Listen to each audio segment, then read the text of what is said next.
आप लोग यदि कोड एक्सेल और एडवांस एक्सेल के कॉन्सेप्ट को बहुत अच्छे से सीख चुके हैं और अपने आप को या तो प्रिपेयर कर रहे हैं या ऑलरेडी प्रिपेयर्ड हैं इंटरव्यू टेबल पे अब बैठने के लिए, तो उसी बात को ध्यान में रखते हुए ये आप लोगों के लिए इंटरव्यू क्रैकर का सीरीज मैं लेके आता हूं हर वीक। एक से एक चुनिंदा और बेहतरीन इंटरव्यू क्वेश्चन। सिर्फ ये इंटरव्यू क्वेश्चंस कहने के लिए नहीं है, ये वही इंटरव्यू क्वेश्चन है जो आप किसी न किसी ऑर्गेनाइजेशन में जाएंगे तो आपको इसी क्वेश्चन का दर्शन होगा। मतलब ये उन चुनिंदा क्वेश्चंस का कलेक्शन होता है जो ऑलरेडी हमारे स्टूडेंट या पास आउट स्टूडेंट जो इंटरव्यू देने के लिए जा रहे हैं उनसे वहां पे इस टाइप के क्वेश्चंस पूछे जाते हैं। वो मुझसे अपना एक्सपीरियंस शेयर करते हैं और वही एक्सपीरियंस लेके मैं आप लोगों के सामने हाजिर होता हूं। तो आगे चलता हूं वीडियो में और आप लोगों के सामने आज एक अगेन बिल्कुल रियल टाइम इंटरव्यू क्वेश्चन आप लोगों के सामने रखता हूं। कोई जरूरी नहीं होता है कि हर एक बार बिल्कुल हाई लेवल के क्वेश्चंस आते हैं, ये आपको आज के सीरीज से पता चलेगा। तो आगे का क्वेश्चन का अटेम्प्ट जो आपको दिखेगा वो मेरा अपना अटेम्प्ट नहीं है। जिस कैंडिडेट ने इस क्वेश्चन को अटेम्प्ट किया है सेम अटेम्प्ट उन्हीं के अंदाज में मैं आपके सामने रखूंगा। ये क्वेश्चंस आपको भी अटेम्प्ट करना है और अगर आपको लगता है कि नहीं जिन्होंने इंटरव्यू दिया था उससे बेहतर अटेम्प्ट आपके पास अवेलेबल है तो आपको यही बात सारे स्टूडेंट से शेयर करना है।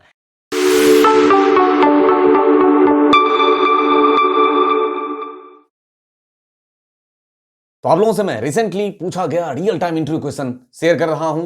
एक एक करके इन क्वेश्चंस को देखिए और मैं आश्वासन देता हूं कि कहीं ना कहीं कभी ना कभी इंटरव्यू देने के लिए जब बैठेंगे तो इसी टाइप का नहीं पता चला यही क्वेश्चन सामने है। और ये बात आप भली भांति जानते हैं कि आप में से ही बहुत सारे स्टूडेंट क्या कमेंट करते हैं कि सर काश ये क्वेश्चन जो मुझे आज दिखा है आपका ये एक दिन पहले दिखा होता तो मेरा इंटरव्यू क्लियर हो गया होता। तो इंटरव्यू क्रैकर सीरीज को बहुत ही दिल से अटेम्प्ट किया कीजिए और इसमें से चुनिंदा क्वेश्चन जो आप लोगों के लिए मैं लेके आता हूं उसको सीखा कीजिए। एक नहीं कई बार प्रैक्टिस किया कीजिए, अपने आप आएगा। तो सबसे पहला सवाल आप लोगों के सामने रखता हूं। इस रिसेंट इंटरव्यू पूछा गया था। सबसे पहले ऊपर में देख लीजिए, please do not make any changes to the given raw data. जो रॉ डेटा दिया गया है आप उसमें कोई छेड़छाड़ नहीं कर सकते हो, ठीक है। इस रॉ डेटा में कोई ऑल्टरेशन किए बिना आपको आंसर करने हैं जहां पे आंसर के लिए जगह दिया गया है, ठीक है।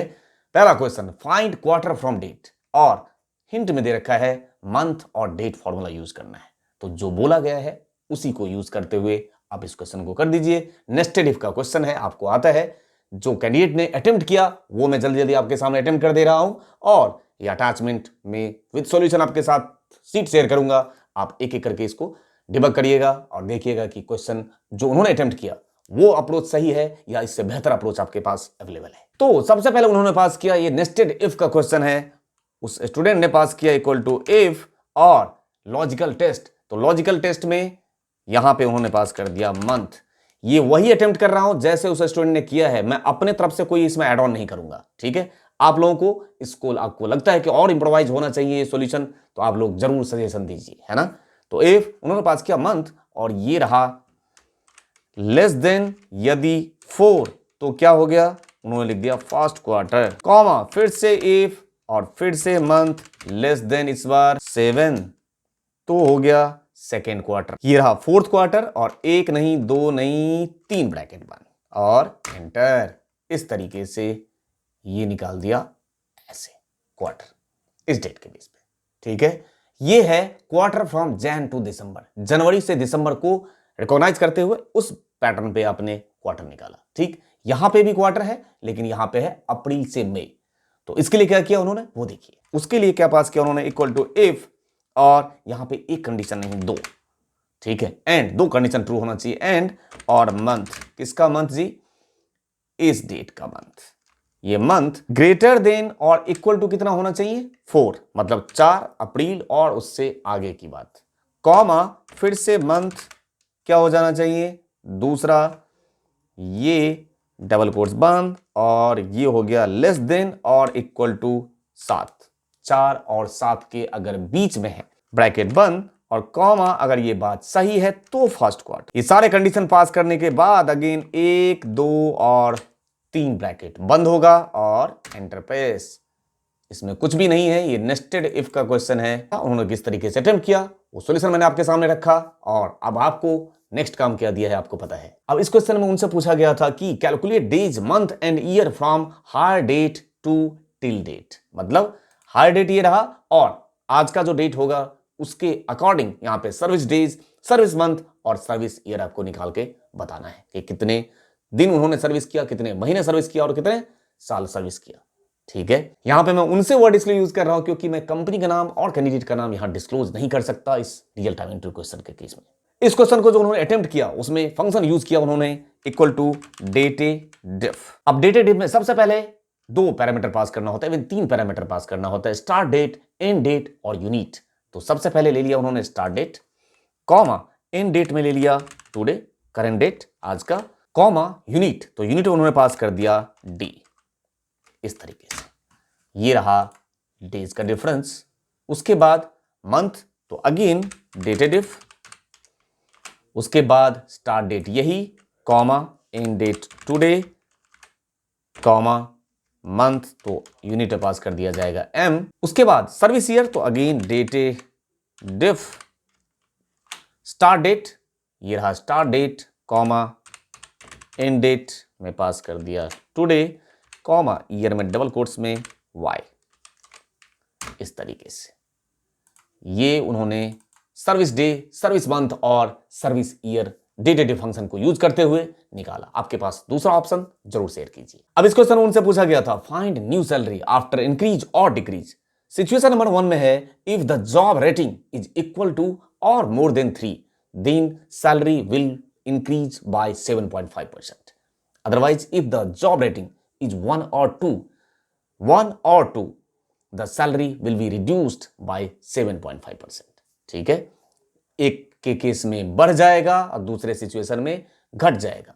कैसे लॉजिक यहां पे लगाएंगे न्यू सैलरी यहां पे निकालने के लिए, ये जो कैंडिडेट ने अटेम्प्ट किया वो मैं आपसे शेयर करता हूं। इक्वल टू इफ ये वाला सेल यदि लेस देन और इक्वल टू क्या हो जाए 2, ये नीचे वाला सिनेरियो पहले उन्होंने अटेम्प्ट किया, और ये बात यदि सही है तो ये टोटल सैलरी माइनस टोटल का 7.5%, कॉमा। अब वैल्यू फॉल्स की बारी तो जस्ट उसका रिवर्स हो जाएगा, उल्टा हो जाएगा। नहीं तो ये रहा टोटल सैलरी, इस बार माइनस की जगह पे प्लस टोटल का, ये रहा ब्रैकेट बंद और एंटर 76544। ये देखिए इस टाइप से आउटपुट आया। आपको मैप कराना है आउटपुट सही है या नहीं है। अब इस क्वेश्चन उनसे पूछा गया था फाइंड द स्टेट, पे रेट, आवर्स एंड डिपेंडेंस। मतलब ये ऑलरेडी डेटा सेट दिया हुआ है इधर जिसमें ये सारे फील्ड मेंशन किए हुए हैं, स्टेट है, ग्रॉस पे है, एम्प्लॉय कोड है, नेम, आवर्स, पे रेट और जॉब रेटिंग। उसमें से डेटा को यहां पे एक्सट्रैक्ट करके लेकर आना है, स्टेट, पे रेट, आवर्स और जॉब रेटिंग। अब इस क्वेश्चन को उन्होंने कैसे अटेम्प्ट किया वो मैं आपसे शेयर करता हूं। आपको बताना है कि उनका अटेम्प्ट करने का तरीका सही था या नहीं था। देखिए सबसे पहले उन्होंने क्या किया, पहले ये स्टेट निकालने की कोशिश की।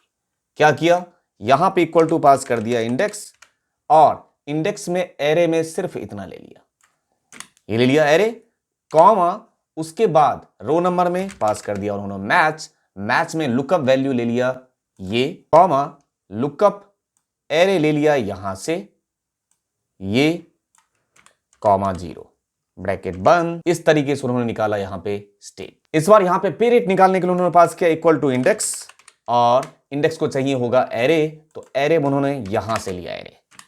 ठीक है, अप्रोच देखते रहिए उनका। अब एरे में वहां से लिया, कॉमा अब पास किया रो नंबर में मैच, मैच को क्या चाहिए लुकअप वैल्यू, तो लुकअप वैल्यू में ले लिया उन्होंने, ये रहा उनके हिसाब से lookup value employ code, comma lookup array, तो लुकअप एरे कहां पे हो गया, ये रहा lookup array, comma 0, comma column number में अगेन चलाया मैच, मैच को अगेन क्या चाहिए लुकअप वैल्यू, तो लुकअप वैल्यू में क्या पास कर दिया इस बार, ये रहा लुकअप वैल्यू। ठीक है, इसका क्या फ्रिज, तो इसका रो फ्रिज, कॉमा लुकअप एरे, तो लुकअप एरे कहां से ले लिया, उन्होंने लिया लुकअप एरे यहां से, ये रहा लुकअप एरे।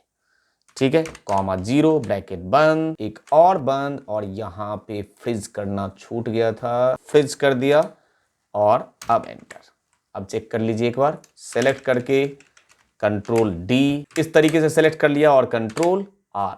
अच्छा एन इसलिए आया क्योंकि ये फ्रिज नहीं होगा A174 का कॉलम फ्रिज, कंट्रोल डी और कंट्रोल आर इस तरीके से। और इस क्वेश्चन में उन्होंने बिल्कुल भी टाइम जाया नहीं किया और यहां पे फंक्शन पास किया net work days, start date ये, कॉमा एंड डेट, ये कॉमा हॉलीडेज का लिस्ट यहां दिया गया था, तो यहां से हॉलीडेज ले लिया, ब्रैकेट बंद और एंटर। साथ के साथ इसको फ्रीज करना जरूरी है, नहीं तो वो रेंज नीचे पहुंच जाएगा आपका। फ्रीज, एंटर, ठीक है, और यहां से नीचे कॉपी कीजिए। तो इस तरीके से उन्होंने 5 क्वेश्चन को अटेम्प्ट किया। एक्चुअल में टोटल 5 नहीं, टोटल 10 क्वेश्चन पूछे गए थे, जिसमें से 5 क्वेश्चन मैं आप लोगों के सामने लेके आया हूं। रिमेनिंग 5 क्वेश्चन फिर किसी सीरीज में मैं जरूर ऐड करने की कोशिश करूंगा। जो टोटल क्वेश्चन उनसे पूछे गए थे 10, और आपको देख के क्वेश्चन को लगा होगा कि बहुत टफ क्वेश्चन नहीं थे। अगर आप ध्यान से देखें, बिल्कुल सिंपल सिंपल कोशिश किए गए हैं क्वेश्चन पूछने के। कुछ बेसिक के क्वेश्चन हैं, कहीं इंडेक्स पे गए, कोई वी लुकअप का क्वेश्चन, सारे को एक तरीके से कंबाइन करके नॉलेज को टेस्ट करने की कोशिश की गई। आप लोगों को ये बताना चाहता हूं कि इंटरव्यू क्लियर करने के लिए कोई जरूरी नहीं है कि बहुत ज्यादा मेरे पास जो नॉलेज का जब भंडार इकट्ठा होता है तभी मैं इंटरव्यू क्लियर कर सकता हूं। वो उस दिन का दिन होता है कि वो जो दिन था, उस दिन आपके सामने कैसा इंटरव्यू क्वेश्चंस आया और कैसा आपने अटेम्प्ट किया, किस बिहाफ पे डिसीजन लिया जाता है। बस आधे घंटे 45 मिनट का टाइम के बिहाफ पे वो लोग अंदाजा लगाते हैं कि यदि हम इस कैंडिडेट को हायर करते हैं तो ये हमारे लिए वर्थफुल है। इसी उम्मीद के साथ कि आप लोग इंटरव्यू क्रैकर की सीरीज को अटेम्प्ट तो कर ही रहे हैं, साथ के साथ जो कॉन्सेप्चुअल टॉपिक हैं उसको भी स्किप नहीं कर रहे हैं, क्योंकि अगर आपकी कॉन्सेप्ट पे पकड़ बनी रहेगी तो ये अपने आप इंटरव्यू क्रैकर सीरीज के क्वेश्चंस आप अटेम्प्ट कर पाएंगे। इसी उम्मीद के साथ आपसे मिलता हूं बहुत जल्द किसी न किसी प्लेलिस्ट के बेहतरीन कंटेंट के साथ, सिर्फ और सिर्फ आपके बेहतर कल के लिए। Thank you for your love and support to इनोजेंट चैनल। थैंक यू दिल से।